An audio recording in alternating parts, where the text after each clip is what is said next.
जय हिंद। देखिए, हम देखते हैं कि बैलिस्टिक मिसाइल को कैसे अमेरिका और इजराइल काउंटर करके मार देते हैं और कैसे इनका थर्ड और पेट्रियट मिसाइल काम कर रहा है। और ईरान अब तक क्यों झुकने का नाम नहीं ले रहा है। ईरान के पास कितने मिसाइल है इसको समझते हैं। देखिए, ये जो रडार आते हैं तो ये बहुत महंगे रडार होते हैं सब। ये बैलिस्टिक मिसाइल को 5,000 किलोमीटर दूर से ही पकड़ लेते हैं। किसी का दाम है 800 करोड़, किसी का 8,000 करोड़, 5,000 करोड़, बहुत महंगे आते हैं सब। ये एक जगह खड़ा करेंगे और ये अलग अलग मतलब 5,000 किलोमीटर पर आपको बता देगा, 3,500 किलोमीटर पे मिसाइल को रेडी कर देगा, 2,000 किलोमीटर पे वार्निंग दे देगा, 100 किलोमीटर के आसपास इधर रहेगा, मार के मिसाइल मार के गिरा देगा, रास्ते में ही गिरा देगा। तो ये रडार बहुत काम करते हैं सब। और ये रडार कैसे काम करेगा, एक रडार रहेगा, इसके पास कंट्रोल यूनिट रहेगा, ये देखेगा, ये बताएगा कि मेरा जहाज है कि दुश्मन का जहाज है, या मिसाइल आ रही है तो खेत में गिरेगी कि बिल्डिंग पे गिरेगी। अगर खेत में गिरने वाली होगी उसका प्रोजेक्टाइल देख के तो छोड़ देगा।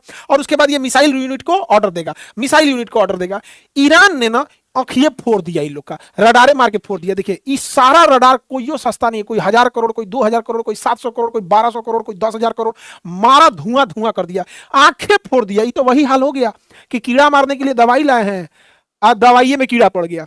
अजब हाल हो गया। ये रडार का काम था दुश्मन को देखना कि कोनो मिसाइल जहाज नहीं आ रहा है, एकरे मार के फोड़ दिया। एगो कान के डॉक्टर के पास थे ना, तो एक कान का डॉक्टर एक मरीज से पूछा कि क्या नाम है, तो मरीज 4 बार बोला कि अपना नाम, तो कान के डॉक्टर को सुनाई नहीं दे रहा था। ऐसा तो ऐसा हाल है कि रडारे मार के फोड़ दिया है वहां पे।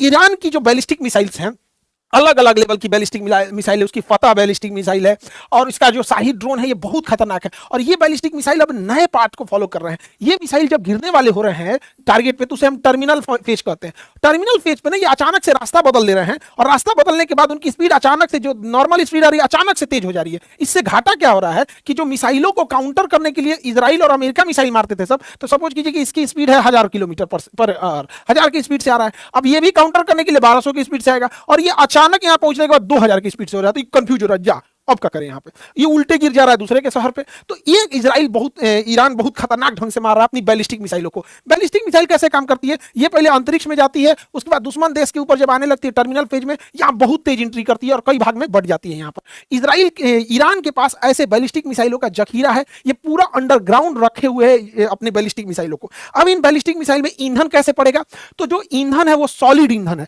तो जिसमें बारूद रहता है, सॉलिड ईंधन, इसको भरने के लिए कोई झमेला नहीं, रखा हुआ है, रेडी टू मूव है। सबसे तेजी से हमला करता है सॉलिड इंजन, जो ईंधन भरा होता है उसको रेडी करने के लिए झमेला नहीं, जैसे दिवाली का रॉकेट वैसे उड़ा देना होता है। और इसको ये क्या किया, अंडरग्राउंड जमीन के नीचे रखा है, अचानक ऊपर से जमीन खुलती है, मार के वो बंद हो जाता है, पता ही नहीं चलता है कहां है। तो दिन के समय वो सॉलिड फ्यूल वाले रॉकेट से मारता है, क्यों, और इस सॉलिड फ्यूल वाले से मारता है। रात के समय वो लिक्विड फ्यूल का यूज करता है। लिक्विड फ्यूल में क्या है ना कि पहले उसमें फ्यूल भरना होता है, फिर उसमें ऑक्सीडाइजर भरना होता है, तो इसमें 2-3 घंटे का टाइम लग जाता है, और उसके बाद उसको मारते हैं। अब इसमें एक समस्या क्या है कि जब हम इसे किसी मोबाइल लॉन्चर से या किसी ट्रक से ले जाके और जगह पे मारेंगे ना, तो इसराइल के पास और अमेरिका के पास एयर सुपीरियरिटी है, वो उसके ड्रोन वगैरह पूरी ईरान के ऊपर घूम रहे हैं, तो ये मार के गिरा देते हैं। इसी बचने के लिए अगर उसने लिक्विड का यूज कर रहा है तो रात में मार रहा है, और दिन में वो सॉलिड फ्यूल से मार रहा है, भयानक लेवल का ले जा रहा है। और इसराइल और अमेरिका के स्टॉक पाइल्स अभी कम हो रहे हैं, लेकिन ईरान के पास पूरा जखीरा भरा है, चाहे वो ड्रोन हो या उसके पास मिसाइल हो, बैलिस्टिक मिसाइल का पूरा जखीरा भरा है। और प्रतिदिन वो 500 ऐसे ड्रोन और मिसाइल बना रहा है पर डे के हिसाब से।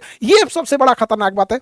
और ईरान के पास सबसे जबरदस्त जो है वो क्लस्टर मिसाइल आ गया है। क्लस्टर मिसाइल क्या होता है, वो सिंगल मिसाइल होता है, लेकिन उसके अंदर छोटे छोटे बम भरे होते हैं। जब ये जाता है क्लस्टर मिसाइल दुश्मन की टेरिटरी में पहुंचता है, तो इसका आउटर केसिंग खुल जाता है और छोटे छोटे भाग में बहुत ज्यादा बढ़ जाता है। अब ये तुरंत भी फट सकते हैं, 2 दिन बाद भी फट सकते हैं, 2 साल बाद भी फट सकते हैं। ये बहुत खतरनाक होता है। अमेरिका और इसराइल की यही कमजोरी, हम 1 साल पहले भी बोले थे क्लस्टर बम इनकी कमजोरी है, लेकिन इन पर उन्होंने बैन लगा रखा है। लेकिन यह टेक्नोलॉजी रूस और चाइना से लेकर ईरान इनके ऊपर हमला कर रहा है क्लस्टर मिसाइल से। इतना ही नहीं, जिस बिल्डिंग में अमेरिका के राजदूत रुके थे सब, जिसके उसे कमांडर रुके थे, किस फ्लोर पे रुके थे सब, ये भी जानकारी ईरान के पास थी, और ठीक उसी फ्लोर पे जाके हमला हुआ है और मरे हैं सब अमेरिका के कमांडर सब। ये सारी जानकारी रूस प्रोवाइड कर रहा है, क्योंकि इससे पहले ही उन लोग के अंदर ये जो कॉम्प्रिहेंसिव ट्रीटी हो चुका था। ईरान ने बहुत सारे ड्रोन दिए थे रूस को, और रूस पिछले 3 साल से इन ड्रोन से, शाहिद ड्रोनों के कॉपी करके खुद का ही बनाया और यूक्रेन के ऊपर मार रहा है। तो रूस को बहुत अनुभव है कि मिसाइल, इन ड्रोनों की क्या कमजोरी है, इन ड्रोन को सही इस्तेमाल कैसे किया जा सकता है। लेकिन जब दोनों में समझौता हुआ था, तो ईरान ने कहा था कि हम ड्रोन जरूर देंगे आपको, बदले में आप हमें क्लस्टर और मिसाइलों की टेक्नोलॉजी के साथ में हमारे ड्रोन का जो यहाँ इस्तेमाल करें उसका डेटा भी दीजिएगा कि कहाँ स्पीड बढ़ाने की जरूरत है, ठंडे मौसम में काम कर रहा है कि नहीं, गर्म मौसम में काम कर रहा है। तो पिछले 3 साल से रूस जो लड़ रहा था, उसका पूरा अनुभव, ड्रोन का अनुभव ईरान के पास है। अमेरिका में ट्रंप पगलाया हुआ है व्हाइट हाउस में, इसके लिए दुआ किया जा रहा है, सब दुआ मांग रहा है ट्रंप भाई, तुमने ईरान को हल्के में ले लिया, क्योंकि इनकी जो पैट्रियट मिसाइल है, जो ड्रोन को मार के गिरा रही है, मिसाइल को मार के गिरा रही है, 36 करोड़ की एक मिसाइल है। और ये मिसाइलों की संख्या भी एकदम कम हो गई है, क्योंकि यही मिसाइल इन्होंने यूक्रेन को दे रखा है पिछले 3 साल से इजराइल को दे रखा है गाजा से लड़ने के लिए।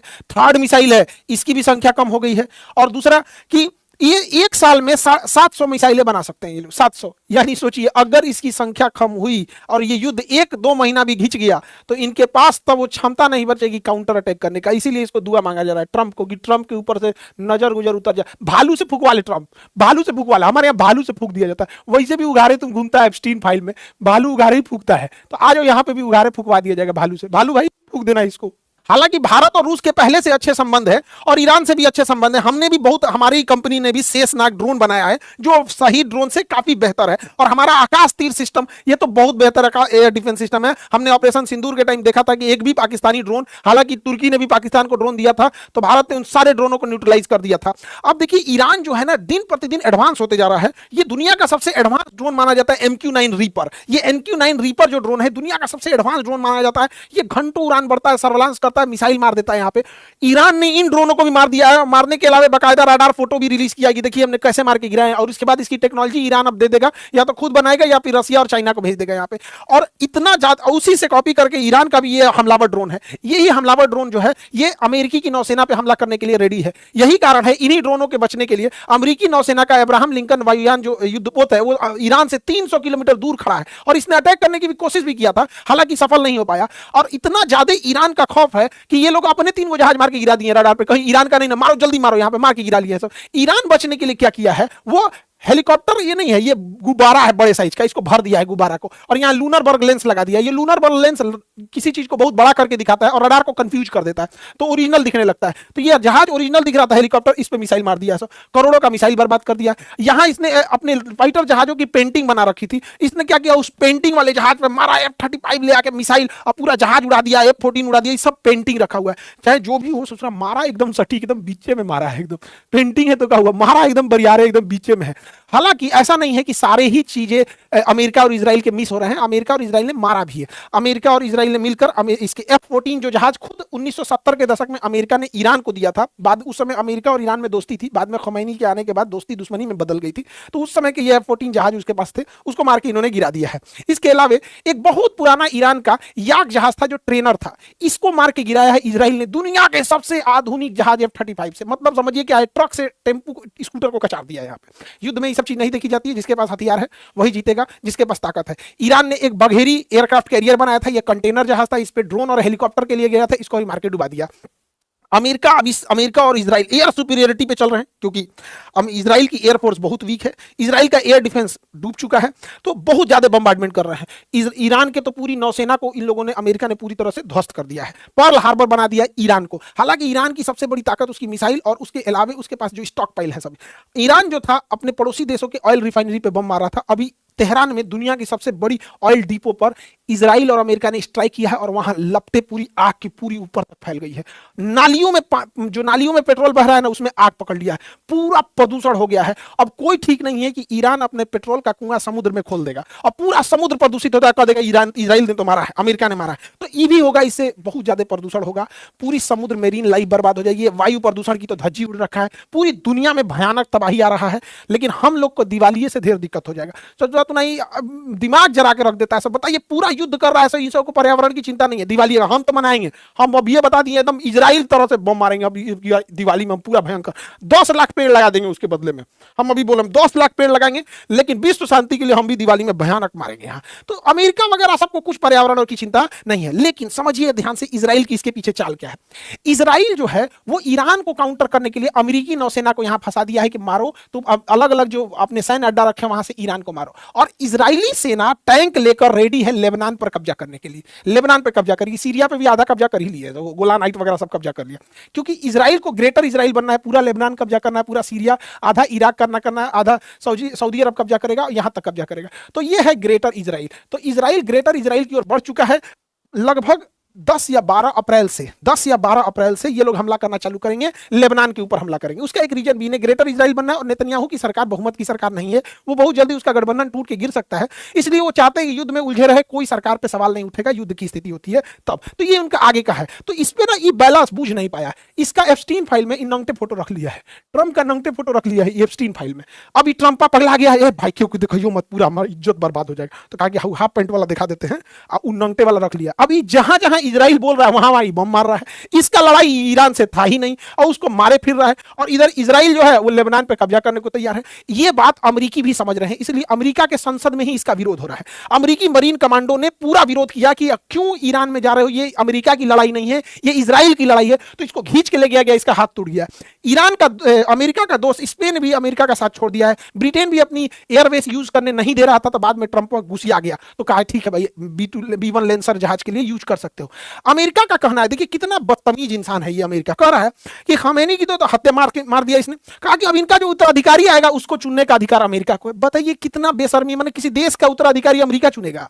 इसको क्या लगता था कि खमैनी को मार देंगे तो ईरान ध्वस्त हो जाएगा, वेनेजुएला समझो ईरान को, ईरान ने ऐसा नहीं करेगा। खमैनी अब इन्हें पहले से पता था कि अमेरिका ऐसा करेगा, इसलिए ये पहले से तैयार बैठे थे। तो खमैनी ने क्या किया था, एक बहुत खतरनाक डिवीजन बनाया था, decentralize mosaic defense, DMD, decentralize mosaic defense. जो इन्होंने बनाया था, ये क्या था, इसका था कि ईरान को 31 टुकड़ों में इन्होंने तोड़ दिया था, 31 टुकड़ों में तोड़ दिया, और कहा गया कि अगर तेहरान ध्वस्त भी हो जाता है, टॉप लीडरशिप मारी जाती है, प्रधानमंत्री, राष्ट्रपति, टॉप लीडर, सेनापति मारे जाते हैं, तो उससे कोई मतलब नहीं है। 31 का 31 DMD ब्रिगेड जो है उसके पास अपना मिसाइल है, अपना ड्रोन है, अपने जहाज हैं, अपनी सेना है, वो सब मारेगी 3100। इसलिए ईरान की टॉप लीडरशिप ढह चुकी है। लेकिन जो 31 के 31 जो डिसेंट्रलाइज मोजेक डिफेंस थी, DMD थी, वो अंधाधुन मार रही है। जिसको कुवैत मिल रहा है, यहां से कुवैत को मार रहा है, जिसको UAE मिल रहा है वो UAE मार रहा है, कतर मार रहा है, बहरीन मार रहा है, इरिया, तुर्कमेनिस्तान, जहां मन, अजरबैजान, जहां मन वहां मार रहे हैं सब। अब ईरान पगला गया एकदम, जहां मन वहां मार रहा है, क्योंकि टॉप लीडरशिप खत्म हो चुकी है। और DMD को बनाया ही गया था कि अगर टॉप लीडरशिप खत्म होगी तो तुम लोग अंधाधुन मारना। और इसकी 31 ब्रिगेड तैयार है, ईरान के अंदर बैठी है। ईरान के पास सबसे खतरनाक चीज क्या है, उसके पास छोटे साइज की पनडुब्बी है। ये बहुत बड़ी पनडुब्बी नहीं है, इसमें 10-15 आदमी ही अट पाते, बहुत छोटी पनडुब्बी है। लेकिन जो हार्मुज जल संधि है, वहां का उथला पानी है, वहां बड़ी जहाजें नहीं आ सकती हैं और ना ही बड़ी पनडुब्बी आ पाएगी, क्योंकि चट्टान है। ये चट्टानों के पीछे छुप जाएंगे सब, और ये जब अमेरिकी नौसेना पास आएगी तो उसे मारेंगे सब। इसके अलावा ईरान के पास एक मच्छर ब्रिगेड है। अभी मच्छर ब्रिगेड क्या है, तो छोटे छोटे लेकिन बहुत तेज गति से चलने वाले इसके पास 15,000 से ज्यादा जहाजें हैं, पानी वाली जहाज है, बहुत छोटी है। इसका आकार जो है वो एक बस के आकार का है और उतने ही लंबाई में है, ट्रैक्टर बराबर होगी यहाँ पे। लेकिन इतनी तेज स्पीड है, इतनी तेज स्पीड है कि इसको मारना बड़ा मुश्किल हो जाता है। और वैसे भी पानी, समुद्र में निशाना लगाना बड़ा मुश्किल होता है कि समुद्र ऊपर नीचे हो रहा होता है, जिसपे आपकी जहाज है वो भी डिसबैलेंस हो रही होती है। तो इनका क्या है कि ये लोग उसको एज एक साथ 200-400 छोड़ देंगे और उस पे से ये मिसाइल छोड़ देंगे। अब दुश्मन का जहाज कंफ्यूज हो जाएगा कि भैया इन मिसाइलों को मारे कि इन जहाज को मारे। ये मिसाइल भी गति कर रहा है, जहाज भी मूवमेंट कर रहा है, समुद्र भी मूवमेंट कर रहा है, तो कंफ्यूजन हो जाएगा। कोई ना कोई उस जहाज पे जाके लग जाएगा, अगर नहीं लगा तो ये कामाकाजी होंगे, ले जाके अपने आप को उसमें लड़ा देंगे और ये खत्म हो जाएगा। यही वजह है कि अभी तक ना इजराइल ना अमेरिका की नेवी आगे आई है इस चीज को खत्म करने के लिए, क्योंकि इनके पास मच्छर ब्रिगेड है। ईरान को तबाह करने के लिए अमेरिका सबसे घटिया और नीच काम करने जा रहा है। वह ईरान के ऊपर के कुर्द लोगों को, कुर्द एक कबीला है वहां पर, उन लोगों को इजराइल और अमेरिका हथियार दे रहे हैं और पैसा दे रहे हैं। तो और पूरी ये जितनी गाड़ियां हैं, देखिए ट्रक, व्हीकल्स, इम्यूनिशंस, फ्यूल, हथियार, पैसा, इंटेलिजेंस, CIA पूरी मदद कर रही है इन लोग की, मोसाद पूरी मदद कर रहा है। और इन लोगों को अपने हथियार गोदामों में भरे हथियार को पूरा सप्लाई किया जा रहा है कि ऊपर कुर्द, इन कुर्द को सीरिया से लाया जा रहा है ईरान के पास, क्योंकि सीरिया में सरकार गिरा दिए हैं सब, ये सब इराक में सरकार गिरा दिए हैं सब। तो अब ये कुर्द कहां चले गए, इराक के कोना पे। अब यहां से पूरे ईरान में ये फैल जाएंगे सब और पूरा आतंक मचा देंगे सब। अभी आपको नया आतंकवाद सुनने को मिलेगा, कुर्दिश टेररिस्ट।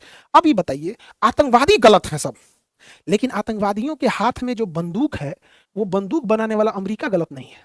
आतंकवादी गलत है सब, लेकिन आतंकवादियों के पास से हथियार जो अमेरिका है वो गलत नहीं। अमेरिका का हथियार कैसे चलाया आतंकवादियों के पास? तो नियम ये होना चाहिए कि यदि कोई आतंकवादी पकड़ा जाता है तो वो जिस देश का है उस देश पे भी प्रतिबंध लगना चाहिए, और उसके हाथ में जो हथियार है वो जिस देश का बना है वह देश भी प्रतिबंधित होना चाहिए। देखिएगा, सबसे ज्यादा हथियार, 99% हथियार अमेरिका के बने होते हैं हर एक आतंकवादियों के पास, चाहे वो भारत के नक्सलाइट हो, चाहे कश्मीर में इंसर्जेंसी हो, चाहे अजमल कसाबवा हो, चाहे ओसामा बिन लादेन हो, तालिबान हो, ISIS हो, सबको हथियार यही प्रोवाइड करते हैं। लेकिन इन लोग के ऊपर कोई उंगली नहीं उठा सकता है। सोचिए अमेरिका जहां जा रहा है, ये जो काम कर रहा है, यहां युद्ध के बाद एक आतंकवादी पनपेंगे सब। अमेरिका ने यही तो किया था, इराक में उसने आईएसआईएस आतंकवादियों को पैसा दिया और पूरा जब हमें चला गया तो वहां से आईएसआईएस आ गए सब। रूस को मारने के लिए ओसामा बिन लादेन को ट्रेनिंग दिया, हथियार दिया, उसके बाद अलकायदा तैयार हो गई। तालिबान को किसने तैयार किया? अमेरिका ने तैयार किया। इन सारे आतंकवादियों को हथियार, पैसा, सीआईए की ट्रेनिंग सब किसने दिया था? अमेरिका ने दिया था। अब अमेरिका कुर्दिश को तैयार कर रहा है, और इतना ही नहीं, स्टैंडर्ड देखिए, कुर्दिश फोर्सेज, मतलब ये आतंकवादी नहीं, अब ये फोर्स है, मतलब ये अभी सेना है। किस देश की सेना है? किसी देश की नहीं। तो ले भैया, तो हमारे देश के नक्सलाइटों कहेंगे कि फोर्स है भैया, हम भी मतलब इनको सेना। जब ये ईरान पे खत्म कर देंगे तो ये भारत के लिए खतरा बनेंगे सब। अभी ये आतंकवादी, चूंकि अमेरिका दूर है, वहां जाना मुश्किल है, हम लोग के लिए खतरा बनेगा। वर्ल्ड ऑर्डर शिफ्ट हो रहा है। देखिए 11 मार्च से ईरान क्या करेगा, जितने मिडिल ईस्ट के देश हैं उनके पास पीने का पानी नहीं है, तो उनके पास डीसैलिनेशन प्लांट है। इन डीसैलिनेशन प्लांट के ऊपर ये अपने ड्रोन से हमला करके इसे तबाह करेगा। और अगर यहां पे आतंकवाद जैसी घटना पनपी या फिर मानवता लांघने का काम ईरान ने किया, तो इन ड्रोनों के अंदर कुछ नहीं करना, इसे केवल पारा भर देना है। पारा यानी मरकरी, ये सब हम लोग देखे होंगे थर्मामीटर में होता है, बुखार नापने वाले थर्मामीटर में पारा होता है। अगर ये पारा पानी में मिल गया तो पानी जैसे हम पिएंगे, या वो पानी खेत में जाएगा, पेड़ पौधे उसे सोखेंगे, उससे सब्जी या फल बनेगा, उसे जैसे हम खाएंगे तो वो पारा हमारे ब्लड के थ्रू ब्रेन में चला जाएगा और हमें एक बीमारी हो जाएगी, मिनीमाता बीमारी। जापान में गलती से पारा के रिसाव से बहुत भयानक फैला हुआ था और पूरे शरीर में लकवा मार देता, हिलता ही नहीं, पैरालाइसिस हो जाता, पूरा शरीर, दिमाग काम नहीं करेगा यहाँ पे। तो जो इसने डीसैलिनेशन प्लांट पे मारा है, उसमें पारा भर के मारेगा तो बचा हुआ, मान के चलिए इधर का डीसैलिनेशन प्लांट उड़ गया तो यहाँ का पानी सप्लाई बंद होगा, यहाँ का तो चालू होगा, लेकिन तो पारा मार देगा तो यहाँ का पिया नहीं बनेगा, तो जो डायरेक्ट गया वो हो गया, इनडायरेक्ट गया वो भी गया। तो ये बहुत भयानक मारने वाले हैं सब यहाँ पे, और ये लगभग मारना चालू करेगा 11 मार्च से। जितने भी लोग, इनके पास पानी नहीं है, ना कुवैत के पास है, ना अरब के पास है, ना Bahrain, Qatar, UAE, Oman, Iraq, किसी के पास पानी नहीं, मार को तबाह कर देगा। ईरान के पास भी उतना पानी नहीं है, लेकिन वो तो मर रहा है, उसके सुप्रीम लीडर को मार दिया गया, तो क्या करेगा? किसी भी देश का, श्रीलंका के राष्ट्रपति को मार देगा तो श्रीलंका का आदमी क्या करेगा? बांग्लादेश के राष्ट्रपति को मार देगा तो क्या करेगा? हमारे भारत के राष्ट्रपति को किडनैप कर देगा, मार देगा, क्या करेगा? सब जाना चल चल के बड़ी मार मारेंगे हम लोग। बिहारी सबसे आगे रहता है सब में। दुनिया में किसी को पता नहीं है कि युद्ध क्यों हो रहा है, इजराइल क्यों मार रहा है इसको, अमेरिकी नौसेना क्यों मार रही है, किसी को पूछिए क्यों मार रहा है, हमारा नहीं पता है। क्या ईरान के पास एटम बम है? नहीं, एटम बम नहीं है। अमेरिका ने B2 स्पिरिट से 5 महीना पहले बम मार के गिरा दिया था, कहा था कि सारे न्यूक्लियर साइट खत्म कर दिए, तो नहीं है पता। क्या ईरान ने आक्रमण किया है? तो नहीं किया है। क्या किसी तरह का एग्रेशन दिखाया है? नहीं दिखाया है। क्या कोई प्रोवोक किया युद्ध के लिए? नहीं। ये लोग क्या किया है? खुद जाके मिसाइल मारा है, खुद उस पर हमला किया है, उसके ऊपर 14 टन का बम गिरा दिया है, सैंक्शन लगा दिया है, प्रतिबंध लगा दिया, उसका तेल बिकने नहीं दे रहे हैं, उसका नोट चलने नहीं दे रहे हैं, उसकी करेंसी बर्बाद कर दी है। वहां महंगाई इतनी भयानक हो गई है, फिर भी वहां की जनता अभी उतना विद्रोह नहीं किया जितना ये लोग चाह रहे थे, किसी को नहीं पता चल रहा है। यही रीजन है कि खुद इसका अमेरिका का विरोध हो रहा है। रूस ने विरोध किया, खैर रूस और चाइना तो नेचुरल दुश्मन है, लेकिन स्पेन अमेरिका का साथी होते भी विरोध कर रहा है, अमेरिका, ब्रिटेन भी विरोध कर रहा है, फ्रांस भी विरोध कर रहा है। सिक्योरिटी काउंसिल में भी जब ये मैटर गया, इवन जब 1945 में यूनाइटेड नेशन ऑर्गेनाइजेशन की गठन हुई थी, इसने कहा था कि हम तृतीय विश्व युद्ध नहीं होने देंगे, तो इसके संविधान को चार्टर्ड कहते हैं। तो इसके संविधान अर्थात चार्टर्ड 2 में लिखा गया है कि कोई देश किसी दूसरे देश की संप्रभुता में हलल, मतलब कोई किसी प्रकार का खलल नहीं करेगा, दूसरे देश की संप्रभुता या जमीन नहीं कब्जा करेगा, दूसरे देश पर हमला नहीं करेगा। लेकिन खुलेआम चल रहा है, नियम कानून गरीब देशों के लिए होता है। अमेरिका और वेस्टर्न कंट्री का कहना है कि ईरान अपने आप महिलाओं पर अत्याचार करता है। मतलब वही वेस्टर्न कंट्री जो महिलाओं को नंगे घुमाते हैं सब, वही वेस्टर्न कंट्री जो एप्स्टीन फाइल में छोटी छोटी बच्चियों का रेप करते हैं, काट के खा जाते हैं सब। हमारे यहाँ हमें मीडिया, बाप रे बाप, भारत के लिए सबसे बड़ा खतरा, गृह युद्ध कराएंगे सब मीडिया, सब न्यूज चैनल पे बैठी 20 कन्याओं को कुछ नहीं दिखता है, तबाह कर देंगे सब पूरे घर द्वार को यहाँ पे। इसके हिसाब से, न्यूज चैनल के लोगों के हिसाब से खोमैनी खराब है क्योंकि इन्होंने बहुत अत्याचार किया है। लेकिन ट्रंप के खिलाफ एक बात नहीं निकलेगा इनसे, खोमैनी खराब है, लेकिन भैया ये ट्रंप वो उघारे नाच रहा है, ये करो तो बोलो, तुमको कोई मतलब नहीं है अपने देश के लिए डिक्टेटरशिप क्या किया उससे मतलब हम लोग को नहीं है। इसका कहना है, देखिए डबल स्टैंडर्ड, इसका कहना है कि खोमैनी ने हिजाब करा दिया, ते बबनी इहो हिजाब लगे लिए सऊदी अरब वाला, इन्हों पे बोलो, इनका पे ना बोलेगा, बोलने का मतलब समझ रहे ना, सेम चीज है। अगर हिजाब पे आपको बोलना ही है तो ईरान के साथ साथ सऊदी अरब को भी लेंगे, सऊदी अरब से तो तेल मिल रहा है, जब तेल बंद होगा, रिश्ते टूटेंगे, तब हमारे अंदर का ज्ञान निकलेगा। इसको ये सबसे दिक्कत है, लेकिन उघारे घूमने से कोई दिक्कत नहीं है। मतलब ये है आजाद मॉडर्न, किसी भी देश का इंटरनल मैटर में वहां समझो भाई ये सऊदी अरब है, अपने यहाँ हिजाब करेगा नहीं करेगा हमसे क्या मतलब है। सऊदी अरब में अभी ये कुछ दिन पहले गाड़ी चलाने का लाइसेंस दिया, हमारे देश में आपकी मर्जी आप कर सकते हैं, आपकी मर्जी आप नहीं कर सकते। लेकिन अभी देश के समय सबसे बड़ी समस्या क्या है, न्यूज चैनल की 20 कन्याओं, नेशनल पॉलिसी और मीडिया का नैरेटिव दोनों अलग होते जा रहा है। ये किसी भी देश के लिए सबसे घातक होता है। हमारी नेशनल पॉलिसी, अरे भैया सरकार से बोलो ना कि गरिया दे ईरान को, हम लोग भी गरियाने लगेंगे। नेशनल पॉलिसी कहीं और जारी है और पब्लिक का नैरेटिव ही सब कुछ और बैठा रहे। यही होता है किसी भी फेल्ड कंट्री में। क्या होता है, बांग्लादेश में क्या हुआ, नेशनल पॉलिसी कुछ और थी, मीडिया का नैरेटिव कुछ और था। श्रीलंका में क्या हुआ, नेशनल पॉलिसी कुछ और थी, नैरेटिव कुछ और था। पाकिस्तान क्यों फेल्ड हुआ, नेशनल पॉलिटिक्स कुछ और है, संविधान कुछ और का था, पब्लिक कुछ और करी। तो इन लोगों से थोड़ा बच के रहने की जरूरत है, वरना ये लोग भी भारत को चौपट कर देगा। हमारी नेशनल पॉलिसी है, हमारा सरकार जिसके खिलाफ है हम खिलाफ रहेंगे, तुर्की के खिलाफ है तुर्की के खिलाफ रहेंगे, चाइना के खिलाफ रहेंगे हम यहाँ पे। लेकिन मीडिया में बैठी 20 कन्याओं को पता नहीं किसने अधिकार दे दिया कि ये लोग आके न नॉलेज न कुछ बकैती चालू कर देते हैं। ईरान, अमेरिका और इजराइल की लड़ाई में भारत की नौसेना के ऊपर एक बड़ा धर्म संकट हो गया, क्योंकि भारतीय नौसेना ने मिलान एक्सरसाइज में और ईरान को बुलाया था, और हमारी ईस्टर्न नेवल कमांड ने ट्वीट किया था ईरान के बारे में, बड़ा अच्छा बात किया था, ब्रिगेड ऑफ फ्रेंडशिप वगैरह, इंडियन नेवी को यहां शामिल किया गया था इस सब के लिए यहां पर। लेकिन जब युद्ध समाप्त हुआ, ये युद्धाभ्यास समाप्त हो गया, तो ये विशाखापट्टनम से लौट रही थी जहाज ईरान के लिए, तब तक रास्ते में युद्ध हो गया। ये शिप जब जैसे इंडियन ओशियन को पार, बंगाल की खाड़ी को पार करती है और श्रीलंका के बाहर रहती है, तब इसे यहां रुक कर श्रीलंका से अंदर आने की अनुमति मांगती है डॉक करने के लिए। तब तक यहीं पर एक अमेरिकी पनडुब्बी से मार के डुबा दिया। अमेरिका का कहना ये जाके हमला करता है हमारे ऊपर, इसके पर कोई हथियार नहीं है। नियम होता है कि कोई भी युद्ध अभ्यास के लिए आया तो उसमें हथियार नहीं होगा, तो हथियार नहीं हो गया, यहां डुबा गया। ये भारत को ह्यूमिलिएट करने के लिए कि आपके तट के पास हमने डुबाया है, और भारतीय नौसेना के पास इसका डिस्ट्रेस सिग्नल पहुंचा गया। तो भारतीय नौसेना से पहले श्रीलंका की नौसेना पहुंची जब देना जहाज डूबा था। तो ये भारत को अमेरिका हमेशा ह्यूमिलिएट करता है, हमेशा कुछ ना कुछ बोलता है। क्यों, समझिए ध्यान से। क्योंकि 2016 में मोदी जी कहे थे कि हमारा प्रायोरिटी है हिंद महासागर, सोमालिया में भी अगर कुछ घुसपैठ होगा तो हम जाके बचाएंगे, हमारी प्रायोरिटी है हिंद महासागर। जयशंकर साहब कहते हैं दुनिया का एकमात्र महासागर हिंद महासागर जो किसी देश के ऊपर है, हिंद महासागर है। हम लोग ये कहते हैं कि हम लोग गार्डियन ऑफ द सी है, ये पूरा हिंद महासागर के हम गार्डियन है, पूरा हिंद महासागर। भैया तो इसी के अंदर ये आता है। यहाँ पर श्रीलंका ने कहा कि हम लोग ह्यूमैनिटी के साथ हैं यहाँ पर, और श्रीलंका ने इसे बचाया था, वहां के लोगों को डिस्ट्रेस सिग्नल जब आया था, हमारा नहीं। अब आप सोचिए कि हिंद महासागर में अगर कोई जहाज डूब रहा है तो रेड क्रॉस और इंटरनेशनल रूल है कि अगर कोई जहाज युद्ध में डूब रहा है या कोई सैनिक घायल है तो उसे कोई भी देश बचाएगा। तो अब बताइए, हिंद महासागर में श्रीलंका पहले पहुंच रहा है हम लोग से।